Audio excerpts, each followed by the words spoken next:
Porque coisas más acontecem a pessoas boas.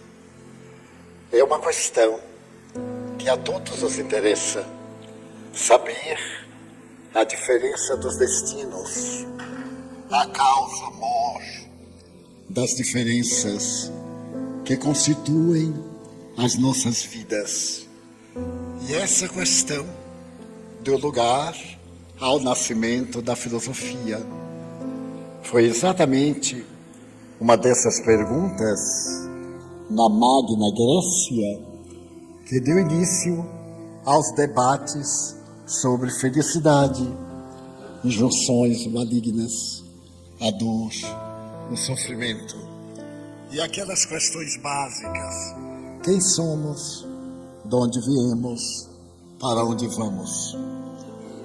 Depois de ler o livro e meditar, porque merece muita meditação, comecei a imaginar por que pessoas boas, que não são poucas, invariavelmente experimentam grandes provações, e pessoas más, mentirosas, traiçoeiras, venenosas, progridem a olhos vistos, investem no lado errado da vida e sai-se bem.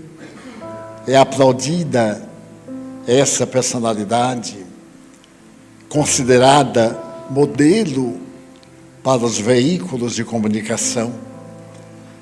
Mas se nós nos aproximarmos e tentarmos ver essa pessoa má pelo seu ângulo, observaremos as 4 verdades de Siddhartha Gautama.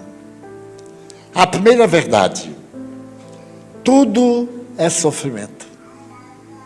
A alegria de hoje é sofrimento de amanhã. O prazer, a festa, amanhã a pessoa sofre os efeitos. Porque nada se faz no mundo sem o desgaste da energia. Então ninguém pode sair do campo da energia, porque todo mundo é energia. E a energia se converte em massa. A massa volta ao campo da energia e se converte em outros campos de energia. Então o sofrimento é o processo de mudança, de alternativa, de voltagem dessa energia. Aceitar o sofrimento é nada mais, nada menos do que sabedoria. Porque toda atitude negativa ao sofrimento se converte em mais sofrimento. É necessário, portanto, que se olhe o sofrimento como uma terapêutica naquele estágio inferior em que a pessoa se encontra na matéria, na posição material, no poder, na ilusão da matéria. Porque tudo, ele diz, é ilusão. Nada é conforme nós vemos. Tudo é ilusão. E qualquer ilusão, toda ilusão, um dia se abre em realidade. Nada. O maior inimigo do ego é a contrariedade, porque coloca-o em estado alterado de consciência. Com essa percepção, a causa básica do sofrimento é o ego. Nós não aceitamos a vida como é, mas como determinávamos em nossa profunda ignorância. Porque aquilo que para mim hoje é fundamental, talvez hoje mesmo mude de sentido. Já que a dor é o caminho do sofrimento, para o qual todos estivemos e estaremos na Terra, é necessário compreender que se nós aceitarmos a dor como uma benfeitora, ela se torna benfeitora. Porque tudo que existe depende do nosso pensamento. Todos nós, sem exceção, somos parceiros da imaginação. Daí nós temos a vida que optamos, que queremos. É a terceira nobre verdade. Pense alto, faça o bem e você viverá melhor.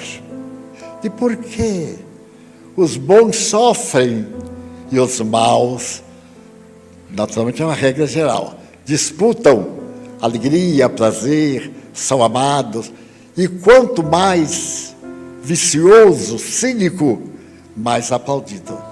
Porque há em nosso inconsciente uma válvula que a gente gosta da mentira, a gente gosta de ser iludido. O indivíduo vai para a eleição e diz: eu sou isto, eu sou aquilo. A gente não é, mas eu sou. Mas não, eu vou votar em você, e vota nele. E depois reclama, porque é da nossa Constituição o estado de insatisfação emocional. A gente está sempre reclamando. Quanto é comum dizer assim: ai meu Deus, eu te agradeço todo o bem que me fizeste, mas tem uma porção de coisa ainda para fazer, viu? Não acabou não, ainda temos períodozinhos para fazer. O corpo não é a vida. O corpo é uma vestimenta, que é uma energia, à semelhança da energia mental. Ninguém pode negar a energia mental. Estamos pensando, ouvindo e pensando, que a semelhança da energia mental tem independência, cria, descompõe, faz o que lhe apraz e não pode ser controlado. Já pensaram quando a gente quer controlar um pensamento que se torna uma monoideia, um estado esquizofrênico?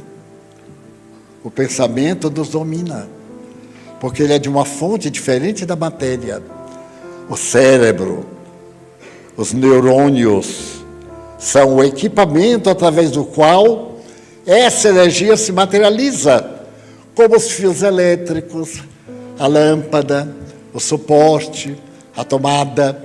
Mas se não tiver aquela energia que os movimenta, são inúteis. Aí eu fiz a carta para ele falando sobre a imortalidade da alma.